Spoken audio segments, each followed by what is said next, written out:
Je suis devenu médecin après que tout le monde m'a dit que j'échouerais.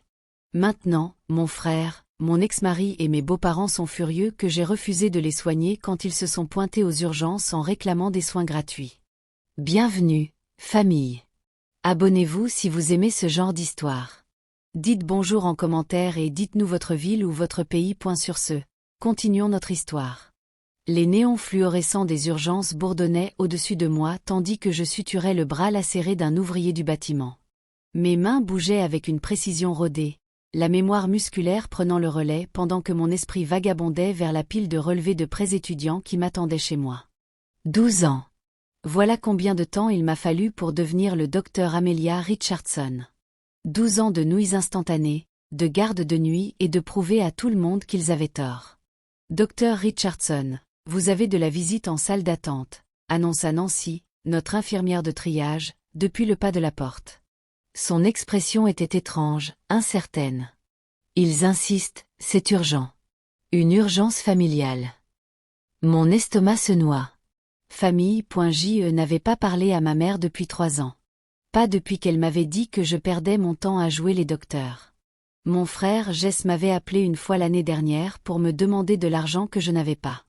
Et mon ex-mari Derek m'avait clairement fait comprendre que je n'étais rien sans lui. J'achevais la suture, donnais les instructions post-soins et me dirigeais vers la salle d'attente d'un pas lourd. Les portes automatiques coulissèrent et ils étaient là, un tableau de mon passé douloureux. Jess était affalé sur une chaise en plastique, le visage pâle et en sueur. À côté de lui se tenait Derek, le bras autour d'une femme enceinte que je n'avais jamais vue. Mon ancienne belle-mère, Patricia, se tenait les bras croisés, les lèvres pincées dans cette expression familière de désapprobation. Enfin, Patricia claqua des doigts. On attend depuis 20 minutes. Jess doit être vue immédiatement. Mon cœur tambourinait contre mes côtes. Qu'est-ce qui ne va pas chez Jess? C'est ce que tu vas découvrir, intervint Derek, la voix dégoulinante d'arrogance. Gratuitement? Évidemment, tu nous dois bien ça. La salle d'attente sembla soudain plus petite, l'air plus épais. Je pouvais sentir le parfum cher de Patricia. Le même qui emplissait sa maison lors des dîners du dimanche quand je faisais encore semblant d'être la belle-fille parfaite. Derek avait changé, sa ligne de cheveux avait reculé légèrement, mais son rictus était inchangé. La femme enceinte à ses côtés n'avait pas plus de 25 ans. Je ne dois rien à personne, dis-je calmement, consciente que d'autres patients nous regardaient. Jess, si tu as besoin de soins, tu dois t'enregistrer à l'accueil comme tout le monde. On te soignera selon les priorités de triage. Jess gémit, se tenant le côté. Amelia, s'il te plaît. Ça fait vraiment mal. Je crois que c'est mon appendice ou un truc comme ça. Il y a eu un temps où Jason et moi étions proches. On partageait une chambre en grandissant, on chuchotait des secrets dans le noir sur notre envie de fuir le quartier. Puis j'ai été acceptée à l'université avec une bourse intégrale, et tout a changé. Il a raconté à tout le monde que je me prenais pour une supérieure. L'accueil est juste je désignait la fenêtre où Kelly était assise, l'air mal à l'aise. Ils prendront tes infos d'assurance. Patricia rit, d'un rire dur et amer. Ne sois pas ridicule. Tu es médecin maintenant, non? Derek nous a tout raconté sur ce boulot chic. Tu peux juste l'emmener directement. Derek avança et je remarquai sa main posée de manière possessive sur le ventre gonflé de sa petite amie. Allez, Amelia. Après tout ce qu'on a fait pour toi, tu ne peux pas faire ça? Tout ce que vous avez fait pour moi.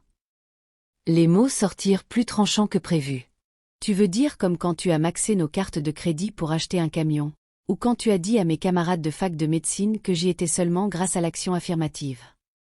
Un flashback me frappa comme un coup physique. Je me tenais dans notre appartement, la lettre d'acceptation de la fac de médecine tremblant dans mes mains. Derek était rentré et m'avait trouvé en train de pleurer de joie. Son visage s'était assombri immédiatement. Tu es sérieuse là? Avait-il dit. Amelia, on était censé fonder une famille. J'ai déjà dit à mes parents qu'on leur donnerait des petits-enfants bientôt. Et c'est mon rêve, avais-je murmuré. Tu disais que tu me soutenais. Je t'ai soutenu à travers l'université. C'était suffisant. Ce truc de docteur, tu n'es pas assez intelligente pour la fac de médecine et tu le sais. Ma mère l'a dit. Je me fiche de ce que Patricia a dit. Sa main avait serré mon poignet alors. Pas assez fort pour laisser une marque, mais assez pour m'effrayer. Tu vas me ridiculiser. Tout le monde va te voir échouer. Debout aux urgences maintenant, je me forçais à revenir au présent. La petite amie de Derek avait l'air mal à l'aise, changeant d'appui. Les yeux de Patricia étaient froids, calculateurs. Jess gémit de nouveau, plus fort cette fois. Écoute, dis-je, gardant une voix ferme. Je ne suis pas votre médecin personnel. Je suis médecin urgentiste. Jess doit passer par les voies officielles. Je ne peux pas juste, ne peux pas ou ne veux pas. Patricia m'interrompit. Je savais toujours que tu étais égoïste, Derek. C'est exactement ce que je t'avais dit. Elle ne mettra jamais la famille en premier. Les autres patients dans la salle d'attente s'étaient tus, feignant de ne pas écouter. Une vieille dame près du coin observait avec un intérêt vif. Une mère avec un tout petit malade remua, mal à l'aise, visiblement voulant me défendre mais hésitant à s'impliquer. Famille, répétai-je lentement, c'est censé se soutenir mutuellement. Où étiez-vous tous quand j'étudiais pour le MACAT? Quand je bossais 3 jobs pour payer les candidatures? Jess se leva soudain, le visage déformé. Jésus, Amélia, je suis peut-être en train de mourir et tu nous fais la morale. Qu'est-ce qui t'est arrivé? Tu avais l'habitude de te soucier des gens.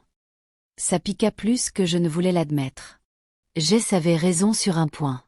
J'avais l'habitude de me soucier, peut-être trop. Je lui avais envoyé de l'argent quand il m'avait appelé à 2 heures du matin en prétendant en avoir besoin pour le loyer. Plus tard, j'avais appris par un cousin qu'il l'avait dépensé au casino. Quand je l'avais confronté, il avait dit que j'étais jugeante. D'accord, m'entendis-je dire. Je vais jeter un œil. Mais il s'enregistre d'abord. Et si ce n'est pas une vraie urgence, il y a des gens qui attendent depuis plus longtemps. Derek sourit, et je détestais à quel point ce sourire m'était familier. Tu vois, ce n'était pas si dur. Et pendant qu'on y est, Amber a aussi mal. Il désigna sa petite amie. Juste des contractions de Braxton X ou un truc comme ça, mais tu pourrais peut-être lâcher cœur. Ma mâchoire se serra. Ta petite amie doit voir son obstétricien. Je ne suis pas spécialiste en grossesse.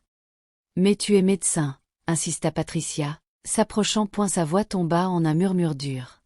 Ou as-tu menti là-dessus aussi? Derek m'a raconté ta petite crise en 2e année. Comment tu as failli être viré? Le monde vacilla légèrement. Cette info était privée. Partagée lors d'un moment de vulnérabilité quand Derek et moi étions encore mariés.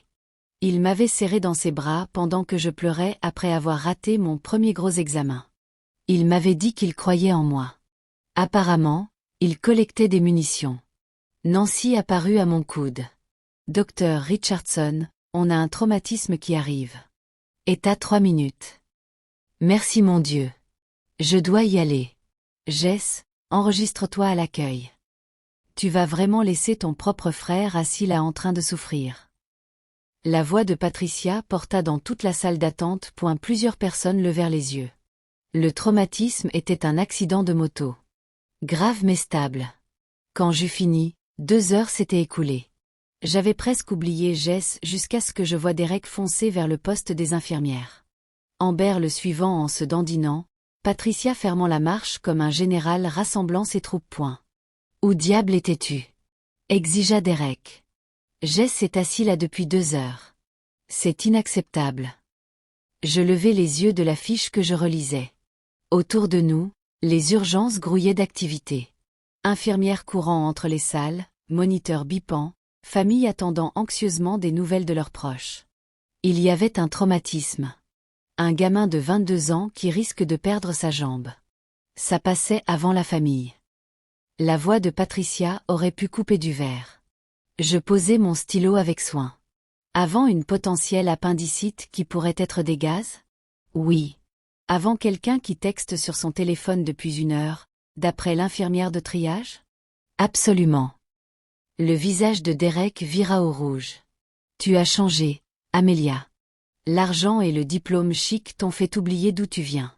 Et d'où je viens? Je ris, surprise par l'amertume dans ma propre voix. Je viens d'une mère qui m'a dit que je finirais enceinte et à l'aide sociale. D'un frère qui a volé mon ordinateur pour le revendre pour de la drogue. D'un mari qui a dit à ses potes que j'étais trop stupide pour finir la fac de médecine. Alors ouais, Derek, j'ai changé. J'ai arrêté de laisser des gens comme toi me définir. Les yeux d'Amber s'écarquillèrent. La main de Derek se resserra sur son épaule. Patricia avait l'air de vouloir cracher du feu. Jess a une assurance, continuai-je, la voix ferme maintenant. Il est enregistré. Le docteur Rodriguez va le voir bientôt. Vous devez tous retourner en salle d'attente. Je veux parler à ton supérieur, annonça Patricia. Allez-y. Le docteur Sarah est de garde ce soir. Elle est aussi en salle de trauma. Jess fut enfin vue par le docteur Rodriguez. Diagnostic, gaz et légère constipation, probablement dû à un régime à base de fast-food et de boissons énergisantes. Pas d'appendicite, pas d'urgence, juste des attentes prétentieuses que je lâcherais tout pour un problème résolu avec du Malox et de l'eau. J'appris par Kelly à l'accueil que Jess lui avait dit de ne pas passer son assurance, que sa sœur était médecin et s'occuperait de tout.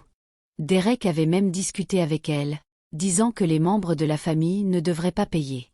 Quand mon service se termina à minuit, je trouvai Derek adossé à ma voiture dans le parking. Les lumières clignotantes projetaient des ombres étranges sur son visage. Ma main glissa instinctivement vers mes clés, les positionnant entre mes doigts. « Il faut qu'on parle », dit-il en se redressant. « Non, on n'a rien à se dire. On est divorcés. Tu as un bébé avec une autre. Y a rien à discuter. » Il s'approcha et je sentis l'alcool dans son haleine. « Tu m'as ridiculisé là-dedans. Patricia est furieuse. Jess pense que tu le détestes. Ce n'est pas toi. Amelia, tu as raison. » L'ancienne Amelia se serait excusée. Aurait couru pour rendre tout le monde confortable pendant qu'elle se noyait. Cette Amelia est morte quelque part entre ton aventure avec Amber et les papiers de divorce que tu m'as servis pendant que j'étudiais pour mes examens. Son expression changea. Quelque chose comme du regret traversa ses traits avant de durcir en colère. J'ai donné les meilleures années de ma vie pour toi. J'ai soutenu ton rêve même quand tout le monde disait que tu échouerais. Tu as soutenu mon rêve. Ma voix résonna dans la structure en béton. Tu m'as saboté à chaque étape. Tu choisissais les disputes avant chaque examen. Tu invitais tes potes quand tu savais que j'avais besoin d'étudier. Derek recula, surpris par ma véhémence. Sous l'éclairage fluorescent dur, je voyais qu'il avait vieilli. Pas beaucoup, mais assez. Il y avait des rides autour de ses yeux qui n'y étaient pas avant, une dureté à sa mâchoire. « Ce n'est pas juste, » dit-il doucement. « J'étais là quand ta mère t'a dit d'abandonner. Je t'ai défendu. Tu me défendais devant les autres pour mieux me détruire en privé. C'est pire, Derek. C'est tellement pire. » Flashback. Notre petit appartement. Moi à la table de la cuisine, entouré de livres d'anatomie. Il était 2 heures du matin. Derek était rentré saoul avec des amis. Ils étaient bruyants, jouant aux jeux vidéo, criant à l'écran. Quand je leur avais demandé de se taire, Derek avait ri. « C'est aussi ma maison, docteur Amelia. Ou devrais-je dire presque docteur. Tu n'as pas raté cet examen la semaine dernière ?» Ses amis s'étaient tus. J'avais senti mes joues brûler d'humiliation. Cet échec me rongeait depuis des jours, et il le savait. On en a parlé. Tu m'as serré dans tes bras pendant que je pleurais. J'ai passé ma reprise, avais-je dit doucement. Tu le sais. Pour l'instant, on verra combien de temps ça dure.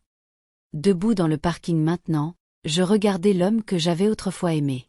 As-tu vraiment cru en moi un jour, ou était-ce juste du contrôle, me garder dépendante? Le silence de Derek fut une réponse suffisante. Amber est enceinte, dis-je doucement. Félicitations. J'espère que tu seras meilleure avec elle qu'avec moi. Mais si tu remets les pieds à mon boulot, si tu essaies encore d'utiliser notre passé pour me manipuler, je déposerai une ordonnance de protection. Je ne suis plus cette fille effrayée. Je montai en voiture et partis, le regardant rapetissé dans mon rétroviseur. Je me réveillai le lendemain matin avec 47 SMS. La plupart venaient de numéros inconnus. Membres de la famille que je n'avais pas vus depuis des années, parents de Derek, même d'anciens amis du quartier. Les messages allaient de déçus à franchement hostiles. Numéro inconnu. Tu te prends vraiment pour une supérieure maintenant? Ta mère avait raison sur toi. Cousine Chenise, Jess m'a appelée en pleurs. Comment as-tu pu tourner le dos à la famille? On galère tous parfois. Patricia, j'ai parlé à plusieurs personnes de ton comportement hier soir. Tu as violé ton serment d'Hippocrate. Je te signale au Conseil de l'Ordre. Ce dernier rendit mon café amer. Je savais que Patricia bluffait. Je n'avais rien violé, mais la menace me tordait quand même les tripes. J'avais trop travaillé pour que ma licence soit menacée par du drame familial. Il y avait un message de Jess envoyé à 3 heures du matin. Tu étais mon héroïne autrefois. Je voulais être comme toi. Maintenant, je ne te reconnais plus. Je fixais ce message longtemps, me rappelant un autre Jess. Le frère qui m'avait aidé à réviser pour les examens d'entrée à l'université, qui m'avait dit que j'étais assez intelligente pour tout accomplir. Quand cela avait-il changé? Lentement, je réalisais que c'était progressif, comme de la rouille qui ronge le métal. Ça avait commencé quand j'ai été acceptée à l'université. Il avait fait des blagues sur mon abandon de la famille. Quand je rentrais pour les vacances, il me présentait à ses potes comme « ma sœur qui se prend pour une blanche maintenant ». Les remarques étaient devenues plus méchantes quand je me suis fiancée avec Derek, encore plus quand j'ai annoncé la fac de médecine. Mon téléphone sonna. Le nom de ma mère apparut à l'écran. Je ne lui avais pas parlé depuis le mariage. Mon mariage. Quand elle m'avait dit que je faisais une erreur, que je devrais me concentrer sur être une bonne épouse au lieu de poursuivre des rêves impossibles. Je décrochai. Le silence s'étira plusieurs secondes. Amélia. Sa voix était exactement comme dans mes souvenirs. Tranchante, usée par des années de lutte et de déception. Il faut qu'on parle de Jess. Bonjour à toi aussi, maman. Ne fais pas la maligne avec moi. Ton frère avait besoin d'aide et tu lui as tourné le dos. Après tout ce que j'ai fait pour t'élever, c'est comme ça que tu me remercies? Je fermai les yeux, comptai jusqu'à 5. Jess avait des gaz. Il va bien. Il a été soigné par un autre médecin. Tout s'est passé correctement. Correctement. Elle rit, un rire amer et dur. Tu parles comme l'une d'elles maintenant. Je t'avais toujours dit que ça arriverait. L'éducation te fait oublier tes gens. Tes gens. Quelque chose en moi se brisa. Mes gens m'ont dit que j'échouerais. Mes gens m'ont traité d'arrogante pour vouloir mieux que ce que tu avais. Mes gens m'ont volé, ont menti sur moi, m'ont utilisé quand ils en avaient besoin et ont disparu quand j'avais besoin de soutien. J'ai bossé 3 jobs pour mettre du pain sur la table. Je sais, maman, et je t'en suis reconnaissante. Mais bosser 3 jobs ne te donne pas le droit de me rabaisser pour vouloir mieux. J'ai payé mes études toute seule. J'ai pris des prêts pour la fac de médecine. Je ne t'ai rien demandé sauf de la croyance, et tu n'as même pas pu me l'offrir. Le silence fut assourdissant. J'entendais sa respiration rauque et en colère. Ton frère est de la famille, dit-elle enfin. Du sang. Ça veut dire quelque chose. Oui, ça veut dire quelque chose. Ça veut dire que je ne pouvais pas le laisser souffrir. C'est pour ça que j'ai veillé à ce qu'il soit soigné. Mais ça ne veut pas dire que je dois violer les règles de l'hôpital, risquer ma licence ou donner des soins gratuits. Tu travaillerais gratuitement à ton job, maman? C'est différent. Comment c'est différent? Parce que tu es médecin maintenant. Tu as de l'argent. Tu peux te permettre d'aider. J'aurais voulu rire à ce « argent ». Je me noyais sous 230 000 $ de dettes étudiantes. Mon salaire était bon, mais après le loyer, les remboursements, l'assurance responsabilité et juste exister, je ne roulais pas sur l'or. Mais expliquer ça à ma mère avait toujours été inutile. Je n'ai pas d'argent, maman. J'ai des dettes massives, le genre qui prendra 20 ans à rembourser. Tu aurais dû devenir infirmière alors. C'est ce que je t'ai dit. 2 ans, bon salaire, et tu aurais eu une vie.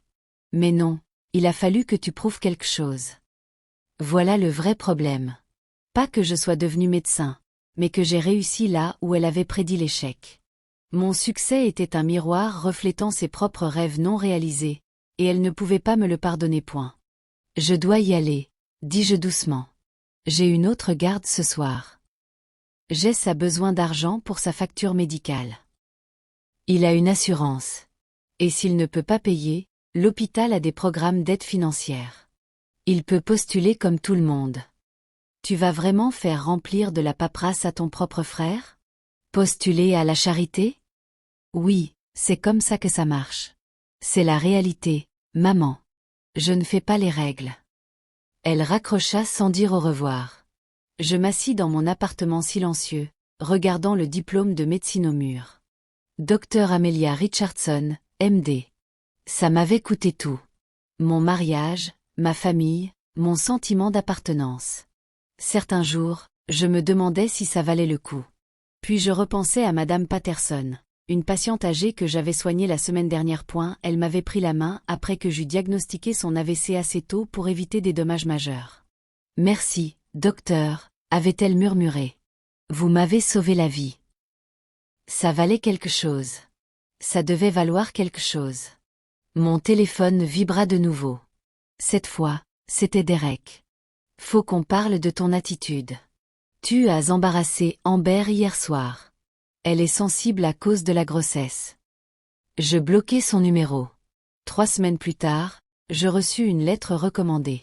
Patricia avait vraiment porté plainte auprès du Conseil de l'ordre médical de l'État, alléguant que j'avais refusé de soigner un membre de la famille en urgence et violé mes obligations éthiques. L'enquête prendrait des mois. J'aurais besoin de fournir des documents, des déclarations, peut-être comparaître devant une commission. Le docteur Sarah, ma supérieure cette nuit-là, soumit une déclaration en ma faveur. Nancy et Kelly aussi. Le docteur Rodriguez fournit la documentation montrant que Jess avait reçu des soins appropriés sans délai, mais le stress me rongeait quand même. À chaque fois que mon bip sonnait, mon estomac se nouait, craignant plus de mauvaises nouvelles. Mon avocate, une femme vive nommée Jennifer, spécialisée dans les problèmes de licence médicale, examina tout. C'est du harcèlement, dit-elle platement. La plainte est infondée. Tu as suivi le protocole à la lettre, mais ces enquêtes prennent du temps et sont stressantes par design. C'est probablement ce qu'elle espère. Elle veut que tu craques, que tu t'excuses et que tu fasses la paix. Probablement pas. Tu n'as rien fait de mal. Mais les messages continuaient. Des membres de famille que j'avais oubliés surgissaient de nulle part avec leurs opinions.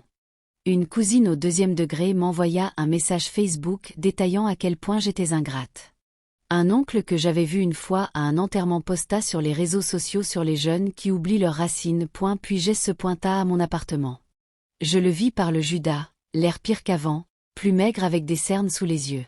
Contre mon meilleur jugement, j'ouvris la porte mais gardai la chaîne. Qu'est-ce que tu veux, Jess?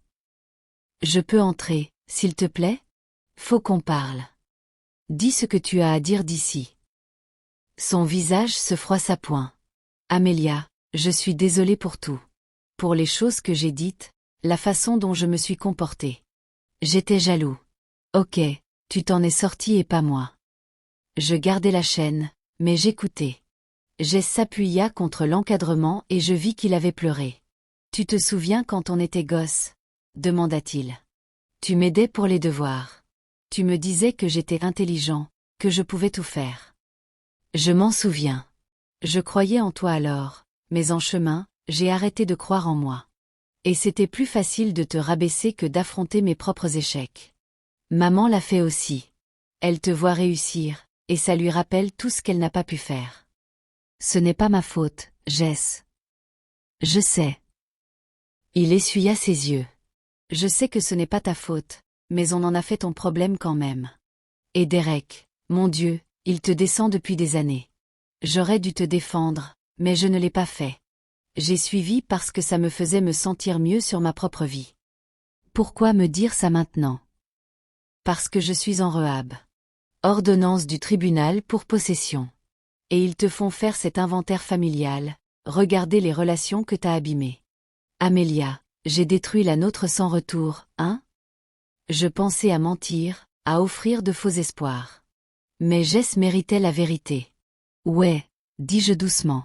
Si cette nuit aux urgences n'était pas le problème, c'était des années de petite cruauté, de m'utiliser puis de me moquer parce que j'ai des limites. Je ne peux plus t'avoir dans ma vie, Jess. Ça me coûte trop cher. Il hocha la tête, les larmes coulant sur son visage. Je comprends, mais je devais que tu saches que je suis désolée. Vraiment, sincèrement désolée. Et je suis fière de toi. Tellement fière. Tu l'as fait, petite sœur. Tu es devenue quelqu'un. Toi aussi tu aurais pu. Mais j'ai fait d'autres choix. C'est sur moi. Après son départ, je pleurais 1 heure. Pour le frère que j'avais perdu, pour la famille que je n'avais jamais vraiment eue.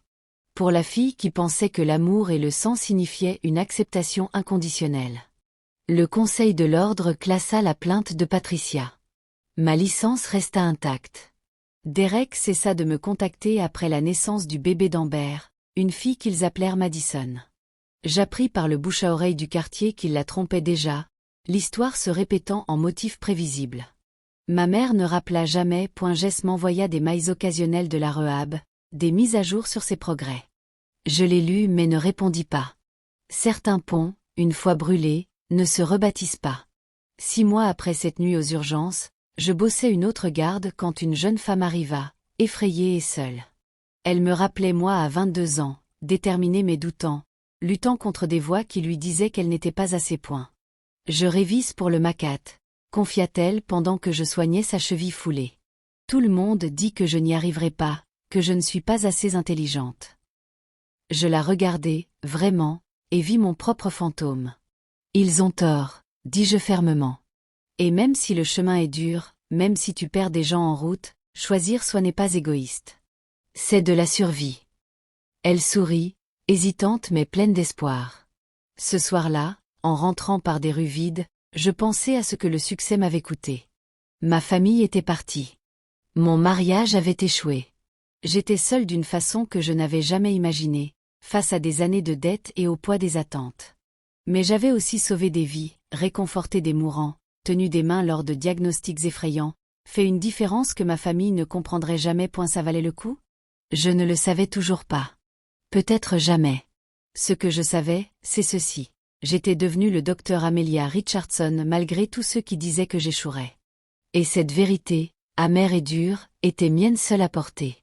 Personne ne pouvait me l'apprendre. Ni la famille, ni les ex-maris, ni les voix qui chuchotaient encore que je n'étais pas assez. J'étais assez. Je l'avais toujours été. Et peut-être que cette connaissance, solitaire et douloureuse qu'elle était, devrait suffire. Si l'histoire d'Amelia vous a touché, likez cette vidéo et abonnez-vous pour plus d'histoires vraies sur la résilience, la famille et tracer son propre chemin. Laissez un commentaire en bas en partageant vos expériences avec des dynamiques familiales toxiques ou choisir soi contre les attentes. Votre histoire compte.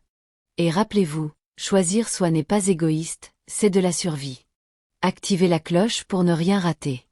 Et construisons une communauté où on se soutient dans la croissance, même quand c'est douloureux.